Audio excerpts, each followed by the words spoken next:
March 1945. The world around Heiligenbeil has collapsed into fire and smoke. What was once a town on the Baltic coast is now a dying fortress, a final corner of the Eastern Front where 200,000 soldiers and civilians wait for a miracle that will never come. The air trembles with the rhythm of Soviet artillery. Shells fall in endless waves, turning forests into splinters and earth into ash. The nights glow red. The days are drowned in grey. Every shelter, every cellar, every broken wall hums with the low roar of incoming fire. Men who once fought for ground now fight for breath. Field hospitals overflow. The wounded lie side by side with the dying, clutching at blankets, at rosaries, at letters that will never be sent. Somewhere above the noise, orders echo, meaningless fragments of a command that no longer exists. Outside, the roads are gone, shredded by bombardment, littered with burned-out trucks and the twisted remains of horses. Refugees huddle under tarps, clutching what little they could carry. The Baltic wind cuts through them like knives. There is no front line anymore, only a shrinking island of resistance, surrounded by Soviet tanks, sealed by the sea. Ammunition runs low, food runs out, and still the shells fall. Some whisper about evacuation by sea. Others no longer believe. The horizon is filled with smoke, and beyond it, silence. For those trapped in the Heiligenbeil Pocket, there is no choice left. Only two directions remain, the sea or the fire. And both, in the end, will lead to the same place.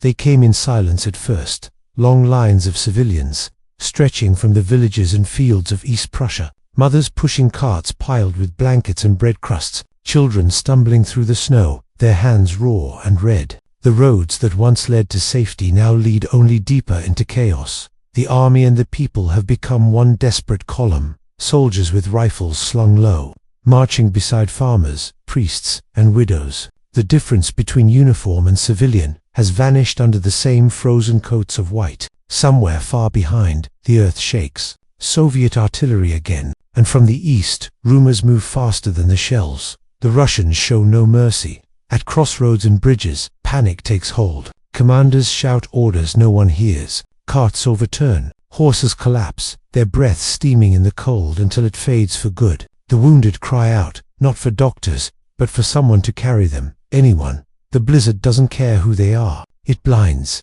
it freezes, it buries. A woman wraps her baby tighter, but the child has already gone still. A boy drags his father's rifle through the snow, because it's the only thing he has left. And still they move west, toward a line of soldiers trying to hold what cannot be held. The Wehrmacht digs into the ice, firing its shadows through the storm, buying minutes for the refugees behind them. The sky never clears. The road never ends. It's not an army anymore, it's an exodus. And in the white roar of the wind, one truth remains. In this war, no one is behind the front. The front is collapsing, not just in the fields, but in the minds of the men holding them. In the bunkers and trenches around Heiligenbeil, officers read from printed leaflets stamped with the Reichseagle. Each page is poison wrapped as duty. The Russians will show no mercy, it says. They will burn your homes, take your families, and make you beg for death. Some soldiers believe it, others pretend they don't, but the seed is planted. When night falls, and the wind howls through broken windows,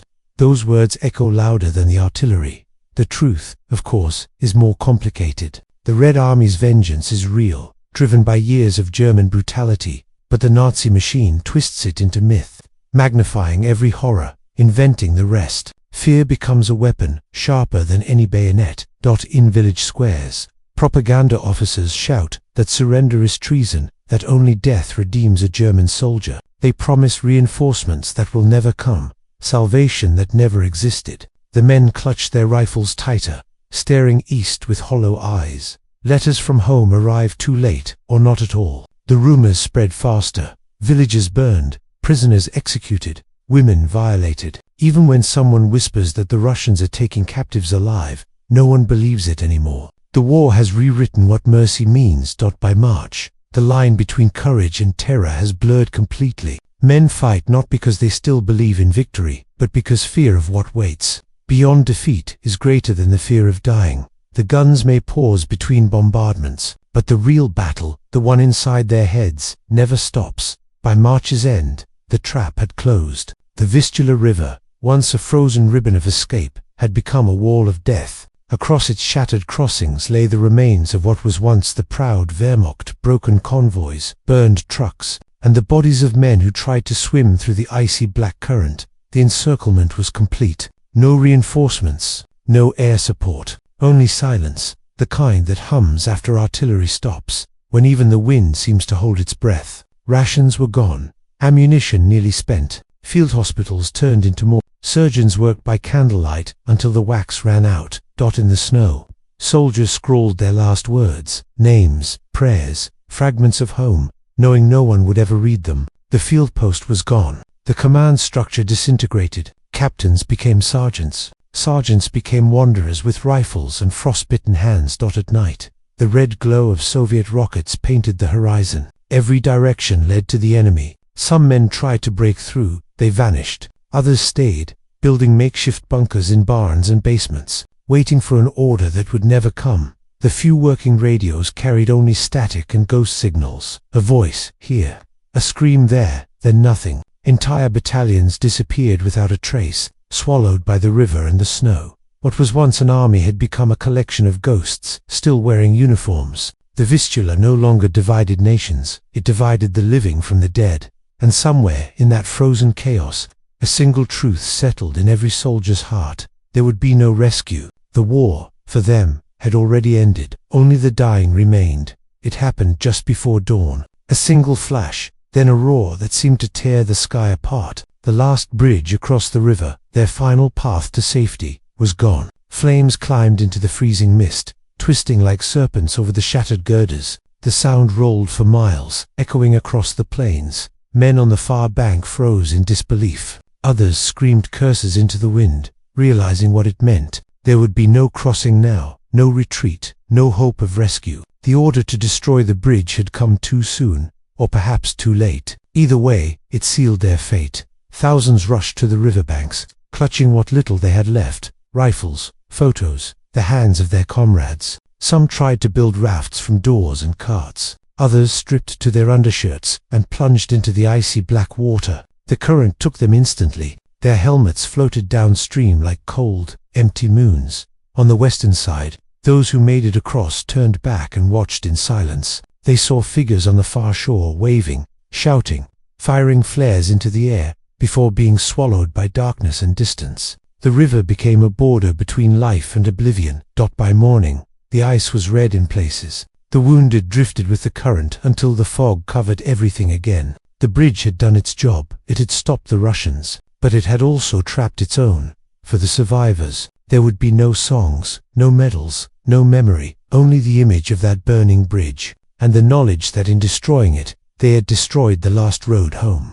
By early 1945, the Red Army was no longer the same desperate force that had once fought for its life outside Moscow. It was an avalanche, vast, disciplined, and burning with vengeance. From the ruins of Stalingrad to the frozen plains of Poland, it had learned one lesson: mercy was for the dead. Now, it surged westward with terrifying precision. Artillery rolled day and night, a thunder that never stopped. T-34s clawed through snow and mud, their tracks carving open the heart of East Prussia. Entire villages vanished under firestorms, their silhouettes swallowed by smoke and silence. To the men of the Wehrmacht, it felt less like a battle and more like a flood, one that drowned everything in its path. Command posts were abandoned, maps became meaningless, and orders arrived too late to matter. Some units resisted until their ammunition ran out. Others simply disappeared, buried beneath their own defenses. For the Soviets, each captured town was more than a victory. It was retribution. The names whispered across the front carried memories of hunger, slaughter, and humiliation. Smolensk, Kiev, Leningrad. Now, it was their turn to burn the enemy's homeland. Behind the front lines, columns of refugees stretched endlessly west. Soldiers, civilians, and children alike, all fleeing the same advancing storm. The sound of Katyusha rockets screamed through the night, like the voices of the dead demanding justice. To the Germans, the Red Army had become a force of nature, not men, but inevitability itself. And as the eastern sky glowed red each dawn, one truth echoed across the crumbling Reich: the war they had unleashed was coming home. There was no speech, no grand announcement from the Kremlin. Stalin's command came quietly between lines, behind sealed envelopes, carried by officers who understood what was truly meant. The words were simple: no pity for fascists. To the men of the Red Army, that phrase was not a suggestion. It was liberation from restraint. For 4 years, they had watched their villages burn, their families starve, their comrades hang from trees. Now, with the Reich collapsing before them, they were given something more potent than orders permission. Each ruined German town became a reflection of their own suffering. Civilians, prisoners, even farm animals, all blurred into the same face. The invader, who had once called them unto soldiers, carved vengeance into the landscape, brick by brick, life by life. Too many, it felt like justice, the long-delayed payment for the horrors of 1941. Officially, discipline still existed. Commanders spoke of honor, restraint, the image of the Red Army. But in the snow-choked chaos of East Prussia, those words melted faster than the ice. Looting, reprisal, and execution became routine, unspoken, unstoppable, inevitable. Prisoners begged for mercy that never came. Civilians hid in cellars, listening to footsteps above, praying they would pass by. The line between soldier and avenger vanished. For the first time since the war began, the fear that once belonged to the East now belonged to the West. Stalin didn't need to repeat his order. His army understood it in their bones. The time for pity had ended. By spring of 1945, a terrible truth was whispered along every trench, every frozen field, every shattered farmhouse. Surrender meant death. The rumors came first, hushed, uncertain. Entire units captured, never seen again. Columns of prisoners marched east, vanishing into the snow. Men claimed to have seen bodies lining the roads, hands bound, faces frozen in terror. Maybe not all of it was true, but it didn't matter. In war, belief spreads faster than fact. One letter, smuggled from a captured lieutenant, told of men collapsing during forced marches. Those who fell were shot where they lay. Others spoke of revenge camps, where Red Army guards made prisoners dig their own graves. The stories blurred between myth and memory, but every soldier heard them. Every man believed. Soon the fear of capture became stronger than the will to survive. Wehrmacht officers watched as their men saved a final bullet, not for the enemy, but for themselves. In the forests of East Prussia, rifles echoed not in battle, but in despair. The old code, that a soldier could surrender with honor, had turned to ash. To be taken alive was no longer mercy. It was a sentence in diaries found after the war. A single phrase appears again and again, written in trembling hands: better to die here than to disappear there. And so they did. Thousands of them, not as heroes or martyrs, but as men who believed they had run out of choices. Kingsburg, once a jewel of East Prussia, home to scholars and cathedrals, had become a city of trenches and ghosts. By March 1945, it was no longer a capital, it was a cage. Columns of wounded soldiers and refugees stumbled toward its walls, believing the fortress would protect them. Instead, they found chaos, streets choked with rubble, hospitals overflowing, children crying beneath posters that still promised final victory. The irony stung more than the cold. German commanders, trapped in their own delusion, called any talk of evacuation treason. Orders from Berlin declared, Kingsburg will not fall. But the men inside knew better. The Red Army's artillery never slept. Day and night, the city trembled, glassless windows rattled, towers cracked, and the air itself tasted of gunpowder and smoke. In the basements, soldiers huddled with civilians, staring at the maps that meant nothing anymore. Some whispered about surrender, others about escape through the sea. But the higher officers silenced them with a single phrase: better to die fighting than rot in Siberia. And so, they dug in. Machine guns were mounted in church towers. Sandbags filled the university halls where Kant once lectured on reason and morality. Now, reason was gone, replaced by fear, hunger, and a strange kind of loyalty to a dead cause.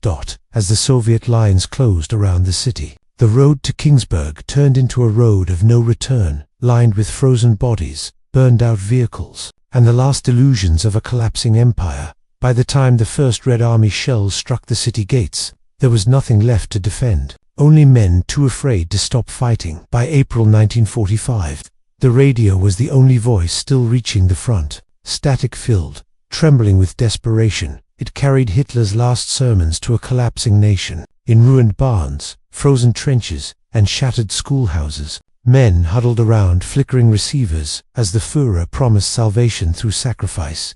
He spoke of heroic resistance, of a coming miracle that would turn back the red tide. But no one had seen a miracle in months. Still, after 12 years of indoctrination, those words clung to the hearts of boys who had grown up saluting. A flag now buried under snow. Posters still fluttered on. Crumbling walls, victory or death. Teachers who once drilled arithmetic now handed rifles to school children. Chaplains preached that falling in battle meant eternal honor. And somewhere between fear and faith, a terrible idea took root, that surrender was sin, and survival a form of betrayal. In the bunkers of East Prussia, soldiers wrote farewell notes in trembling hands, for the Führer, for Germany. Some sealed them in tin boxes, others burned them, afraid the enemy might read their last words. The propaganda had done its work well. They didn't fight for strategy anymore, nor for the empire that had already died. They fought because they had been taught that a uniform was a coffin you never took off. And so, even as Berlin fell silent under the thunder of Soviet guns, Hitler's voice, distant, cracked, almost ghostly, echoed across a dying front. It promised glory to the faithful, redemption through death, for thousands of young men scattered across the snows of Prussia.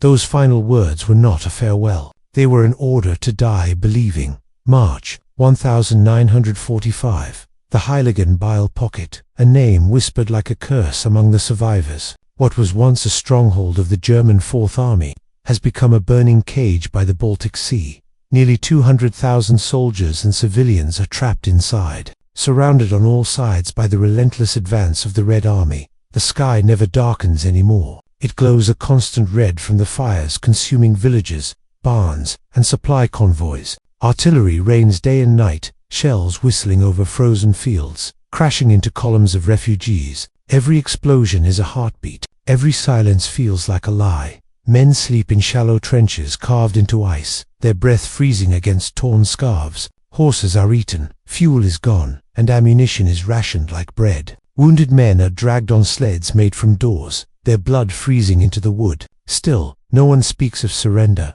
There is nowhere left to go. From the coast, they can see the grey line of the Baltic, salvation and despair in the same breath. The sea promises escape, but the harbors are in flames, and Soviet tanks already shelled the beaches. One by one, German divisions vanish into the smoke, their radio signals fading like dying stars. In this nightmare of snow and fire, rank no longer matters. Officers and privates dig side by side, fighting not for victory, but for the few remaining hours of life. Somewhere in the chaos, a rumor spreads that ships are coming from Pillow, that rescue is near. But the soldiers know better. The Heiligenbeil Pocket is no longer a battlefield. It's a tomb waiting to be sealed by ice and artillery. And those trapped inside already know it. They called it escape. But the Baltic that winter became something else, a frozen graveyard, stretching as far as the eye could see. As Soviet shells fell closer to the coast, tens of thousands of civilians poured onto the ice of the Frischeshafen lagoon. Mothers, children, wounded soldiers, all desperate to reach the thin promise of safety on the other side. The night air was thick with smoke and the sound of cracking ice. Every explosion rippled across the surface like thunder over glass. Horses slipped and screamed as wagons split open. Families clung together, crawling over the trembling sheet, whispering prayers to a god who seemed to have left with the last supply ship. Some made it halfway before the ice gave way beneath them. One moment there was movement, the next, silence. As the black water swallowed whole columns of people, those who reached the far shore found no salvation, only more chaos. Refugees huddled in barns and ruins, frostbitten, hollow-eyed, waiting for ships that would never come. The Luftwaffe no longer ruled the skies. Now it was Soviet bombers circling above, dropping death on the very people once promised protection. Soldiers tried to keep order, but the line between army and exodus had blurred. Helmets lay beside baby carriages, rifles beside broken dolls. In the moonlight, the ice glittered with debris and bodies, frozen in mid-flight, like statues of a nation collapsing into the sea. The Baltic Exodus, they would later call it, but for those who lived it, there was no name, only the sound, the endless, cracking sound of ice beneath the weight of a dying world. By March, the front had ceased to exist, only scattered pockets of men clinging to the ruins of East Prussia. Yet the orders from Berlin still came. stamped and signed by men who no longer understood the battlefield. No retreat, no surrender. Those words, once symbols of pride, had become a death sentence. In the bunkers near Heiligenbeil, the air was thick with smoke and disbelief. Radio lines crackled with the same hollow command, "Hold your ground." But there was no ground left to hold, only mud, corpses, and silence. Generals who dared to question were replaced overnight. Some, loyal to the last breath, carried out executions of their own men. Soldiers caught trying to flee, or those whispering about surrender. A single shot in the dark often meant another desperate man's silence for wanting to live.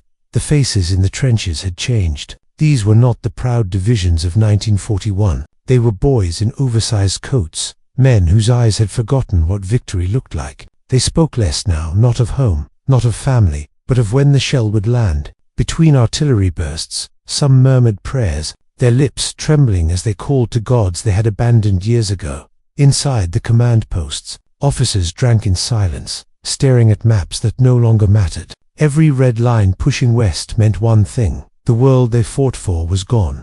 And yet the order to die for it remained, and so they obeyed, not out of faith or duty, but out of the only thing left to them: fear. The kind that doesn't scream or run, but simply waits for the inevitable knock at the bunker door. When the Soviet lines finally broke through, it didn't feel like victory or defeat. It felt like the end of everything human. The front collapsed, not with a roar, but with a scream that seemed to come from the earth itself. Shells tore through the frozen soil, and within hours the Heiligenbeil Pocket was no longer a battle. It was a slaughter. Soviet tanks rolled over trenches already filled with the dying. Surrender flags, white rags tied to bayonets, were ignored. The Red Army had no room for mercy now, not after what had been done in their own villages years before. The word spread like wildfire through the ranks: no prisoners.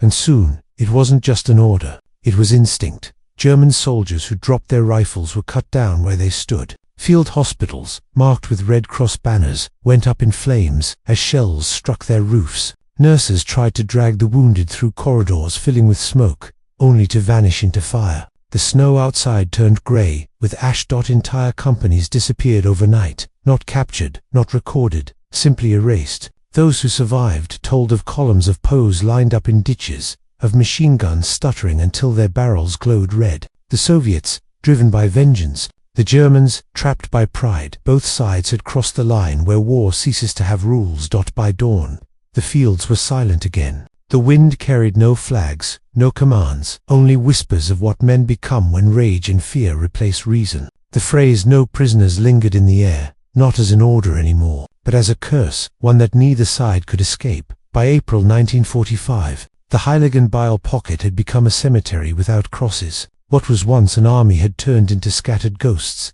shivering in the ruins of barns and frozen forests. Ammunition was gone. Food long vanished. The wounded begged for morphine that no longer existed. The radio spoke only static. Berlin had gone silent. And so, the last choice remained. Some soldiers walked quietly to the sea, pistols in hand. Others sat beneath broken trees, staring at the horizon that would never be reached. The ice of the Frisches half shimmered in the moonlight, fractured and blood-stained, a mirror for a collapsing world. Men knelt beside it, whispering their final words before stepping forward. One diary, found months later in the snow, read, "We fought until we disappeared. Better to die as a soldier than rot in Siberia."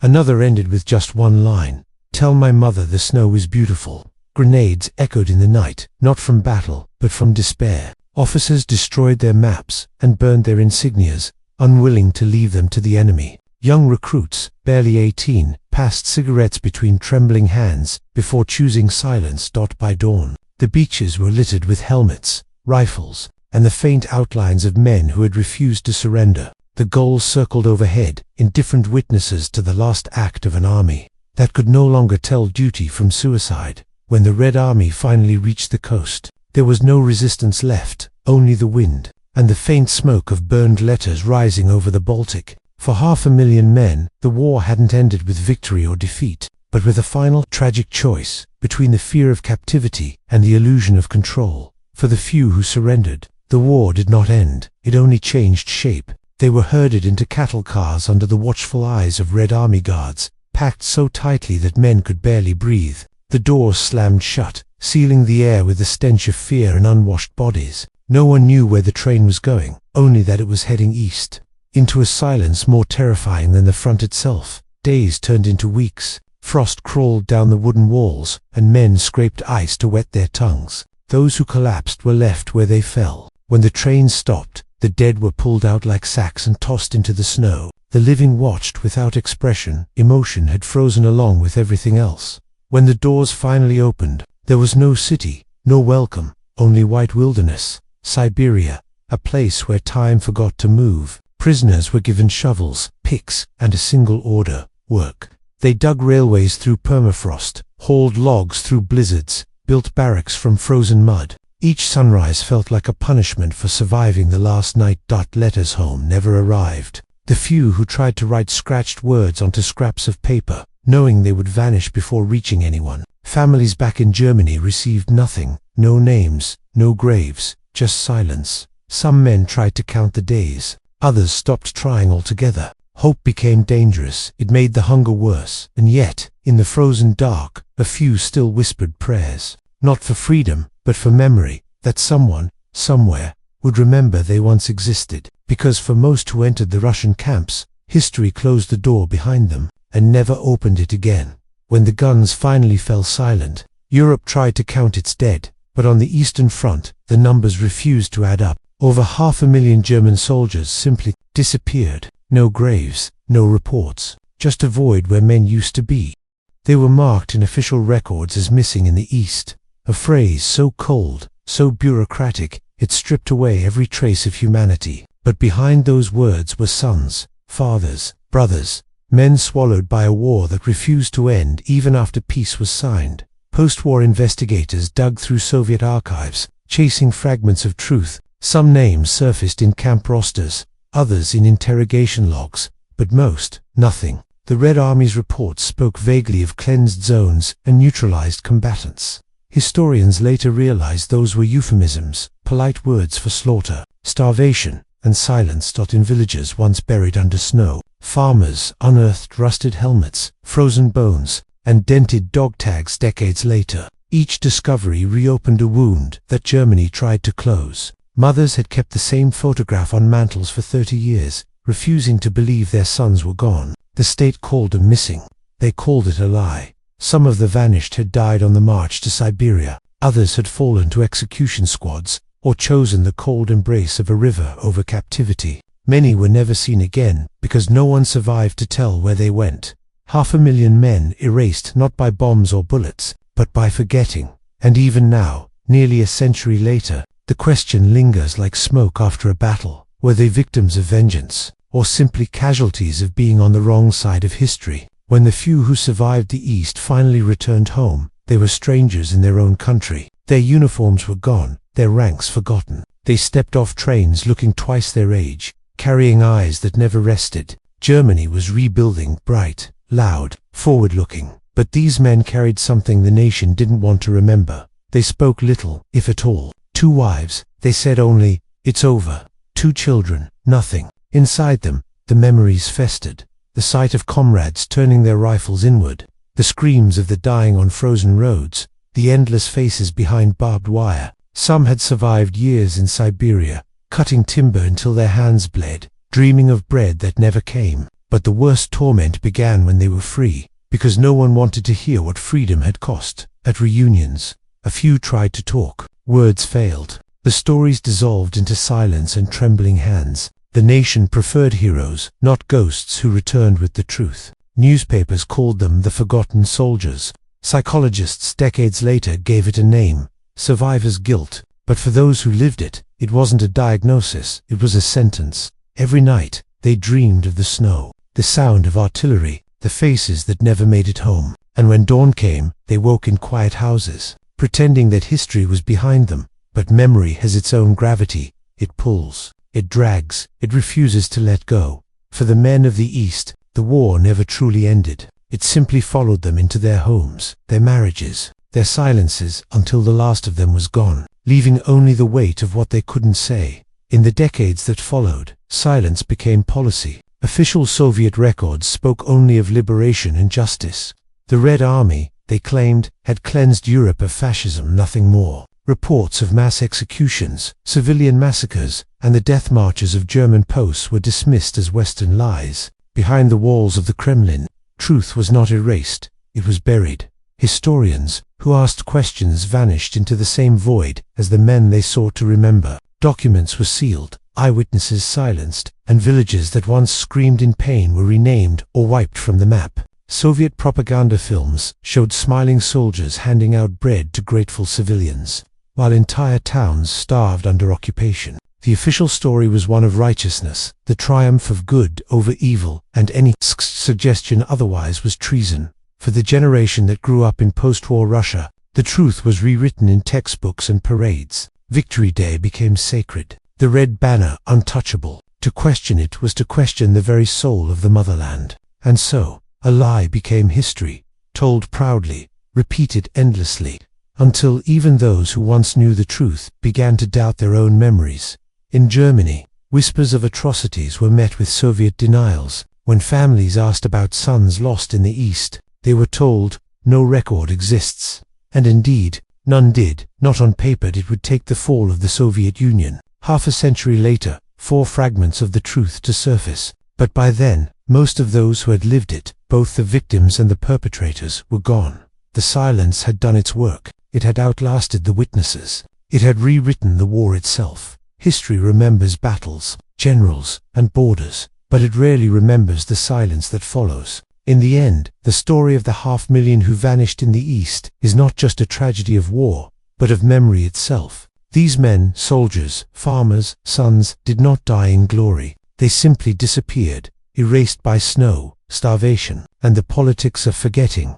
For years, their names lingered only in letters that never reached home, in diaries found frozen beside rusted helmets, in the prayers of mothers who kept waiting long after hope had gone. Their war did not end in 1945. It lingered in the nightmares of survivors, in the broken families, and in the quiet shame of nations that refused to remember what war truly does to the human soul. Because the real cost of war is not measured in victories or territory, but in what it steals from those who survive, its humanity, mercy, the will to believe in good. Those who endured the Eastern Front carried that loss for the rest of their lives, some in silence, some in madness. And as decades passed, the world moved on. New wars came, new flags rose, new lies were told. The men who had frozen in East Prussia became numbers in dusty archives, statistics, not stories. Yet their final message remains, written between the lines of forgotten journals. We were not heroes, we were human. It is a lesson history keeps burying, that in every war, the line between justice and vengeance, courage and cruelty, is thinner than ice. And once it breaks, no one truly walks away, because war doesn't end when the guns fall silent. It ends when the world remembers why it should never begin again.